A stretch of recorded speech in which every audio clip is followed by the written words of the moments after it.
Itinanggi naman ni Vice President Jejomar Binay na siya ang nag-udyok kay unang interim President Toby Tiangco na mag-sorry kaugnay po yan sa pagkwestiyon nito sa residency ni Senadora Grace Poe. Samantala, pinalutang naman ng pangalawang Pangulo ang posibleng umanong tambalang best o Binay Estrada. Mula sa Biliran, may ulat on the spot si Ivan Mayrina. Ivan? Connie, wala nga raw kinalaman si Vice President Binay sa paghihingi ng paumanhin ni Botas Representative Toby Tiangco kay Senadora Grace Poe kaugnay ng pagkwestiyon nito sa kanyang residency. Kahapon sinabi ng Vice Presidente na hindi rin daw niya kukutsain ang Senadora tungkol sa pagiging ampon nito dahil sa mandaw ay ampon din ng kanyang tiyuhin dahil maaga siyang naulila.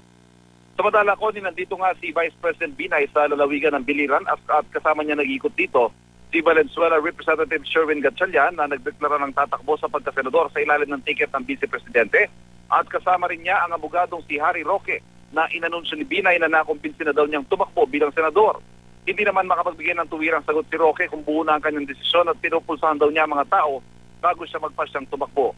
Samantala, kung itungkol naman sa kanya magiging running mate, pinalutang nga ni Binay ang tambalang best o yung Binay Estrada.